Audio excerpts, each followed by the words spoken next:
अस्सलामुअलैकुम। हम देखने जा रहे हैं FSc MLT elementary chemistry and chemical pathology chapter number 6। Topic है टाइट्रेशन। टाइट्रेशन क्या होता है? टाइट्रेशन एक ऐसा प्रोसेस है जिसमें हम किसी भी अननोन सॉल्यूशन की कंसंट्रेशन को फाइंड करते हैं। हमने अननोन सॉल्यूशन की कंसंट्रेशन को फाइंड करना है with the help of non concentrated solution, किसी ऐसे सॉल्यूशन की मदद से जिसकी कंसंट्रेशन हमें पता हो। ऐसा सॉल्यूशन जिसकी कंसंट्रेशन हमें पता होती है उस सॉल्यूशन को हम बोलते हैं स्टैंडर्ड सॉल्यूशन। हमने स्टैंडर्ड सॉल्यूशन की मदद से ऐसे सॉल्यूशन की कंसंट्रेशन का पता लगवाना है जिसका हमें कंसंट्रेशन पता नहीं है, अननोन है। अगर आप टाइट्रेशन वाले टॉपिक की पहली लाइन देखें, in titration, the solution of a known concentration is called as standard solution. एक ऐसा सॉल्यूशन जिसकी कंसंट्रेशन हमें मालूम है इसको हम बोलेंगे standard solution. Is use to determine the concentration of another solution. हम स्टैंडर्ड सॉल्यूशन को इस्तेमाल करते हैं ऐसे सॉल्यूशन की कंसंट्रेशन को फाइंड करने के लिए जिसका हमें नहीं पता होता। लैब में ज्यादातर हम लोग एसिड बेस्ड टाइट्रेशन करते हैं। एसिड की अननोन एसिड जिसका हमें कंसंट्रेशन का नहीं पता होता उसकी हम कंसंट्रेशन का पता लगवाते हैं with the help of non concentration of base. ये मैंने क्या बात की इसको मैं आगे एक्सप्लेन करती हूँ। जब भी लैब में हम लोग एसिड बेस का रिएक्शन करवाते हैं तो उस रिएक्शन के नतीजे में बनता है सॉल्ट और वाटर, नमक और पानी। और इस प्रोसेस को हम कहते हैं न्यूट्रलाइजेशन रिएक्शन। एसिड और बेस आपस में मिलती हैं और ये न्यूट्रलाइज कर देती हैं एक दूसरे को। जब भी हम लोग एसिड का बेस के साथ रिएक्शन करवाएंगे या एसिड में बेस ऐड करेंगे तो एक ऐसा पॉइंट आएगा जिसमें हाइड्रोजन आयन की कंसंट्रेशन इक्वल हो जाएगी हाइड्रोक्सल आयन की कंसंट्रेशन के, यानी एच आयन जो कि एसिड से निकले वो बराबर हो जाएंगे ओ एच आयन के जो कि बेस से निकले। तो इस पॉइंट को हम बोलेंगे इस पॉइंट। ठीक है। जब भी एसिड और बेस का आपस में रिएक्शन होता है तो एक पॉइंट होता है जिसपे दोनों इक्वल हो जाते हैं, हाइड्रोजन आयन भी और हाइड्रोक्सल आयन भी। तो इस पॉइंट को हम लोग बोलेंगे इक्विवेलेंस पॉइंट। तो लैब में हम लोग टाइट्रेशन का प्रोसेस करते कैसे हैं ये जानने के लिए आपको ये पिक्चर देखनी पड़ेगी।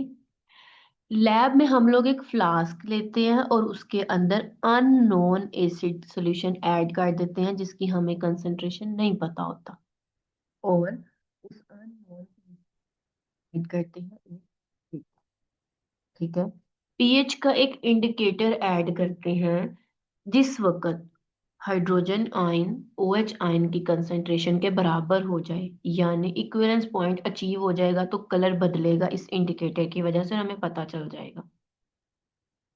अभी तक मैंने आपको कहा एक फ्लास्क लेनी है, उसके अंदर ऐसे एसिड का सोल्यूशन ऐड करना है जिसकी कंसंट्रेशन मालूम करनी है। उसके अंदर चंद कतरे हमने इंडिकेटर के ऐड कर देने हैं।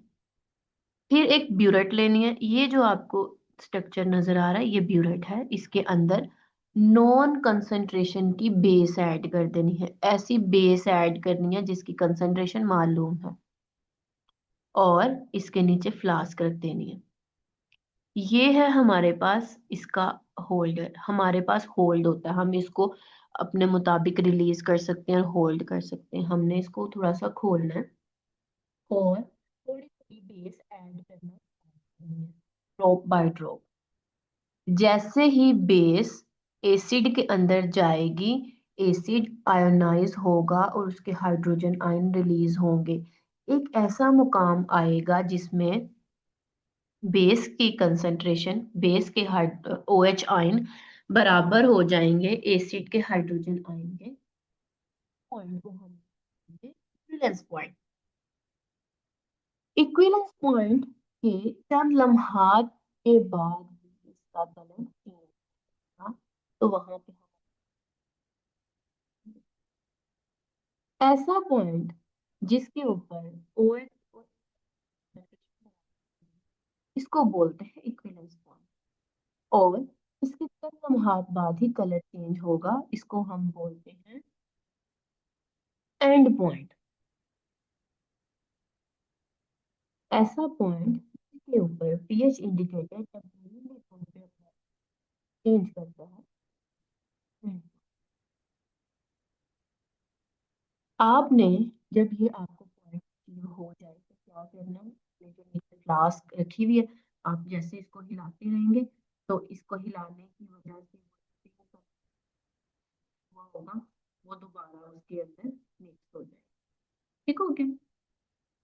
ओके, नेक्स्ट हम देखते हैं टाइट्रेशन कर्व क्या होता है। आपकी बुक कहती है कि हम इसे टाइट्रेशन कर्व बना सकते हैं, स्टैंडर्ड टाइट्रेशन कर्व। ये जो कर्व है ये मुश्तमिल होता है एक्स एक्सिस पे और वाई एक्सिस पे। एक्स एक्सिस पे और वाई एक्सिस पे। एक्स एक्सिस पे हम लोग रखते हैं वॉल्यूम ऑफ बेस जो कि हमने सॉल्यूशन में ऐड की, और वाई एक्सिस पे रखते हैं हम pH of solution.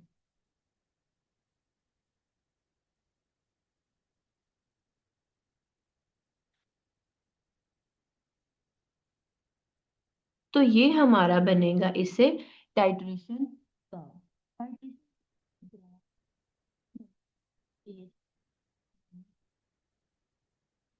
Titration graph draw करना, तो हमें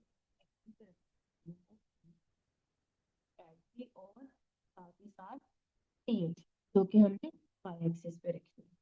ठीक है, ये लिखा हुआ है the titration curve is a plot pH of solution versus the volume of standard base at. ठीक हो गया। ओके, उसके बाद आपकी बुक जिक्र करती है polyprotic if an acid is added, if an acid is polyprotic।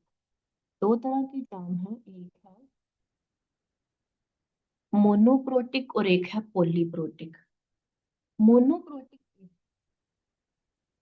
जिनके जब ये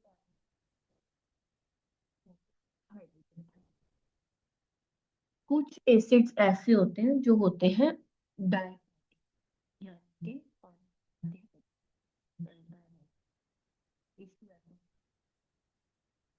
पॉलीप्रोटिक ऐसे होते हैं जो पानी में जाते हैं तो बहुत ज्यादा हाइड्रोजन है, मैंने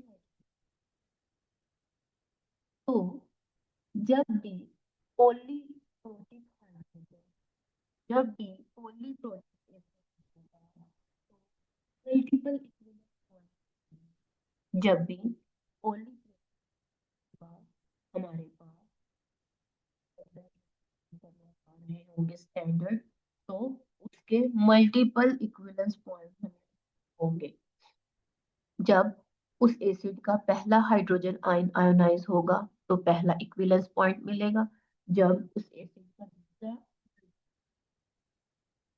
तीसरा इक्विवेलेंस पॉइंट मिलेगा। जब दूसरा हाइड्रोजन दूसरा इक्विवेलेंस पॉइंट मिलेगा, तीसरा इक्विवेलेंस पॉइंट मिलेगा। इस तरह जो है सिलसिला चलता जाएगा। ठीक है, this was all about, I hope so कि आपको समझ आ गई होगी। अगर आप कुछ समझ नहीं आया तो आप लोग पूछ सकते हैं। Thank you so much.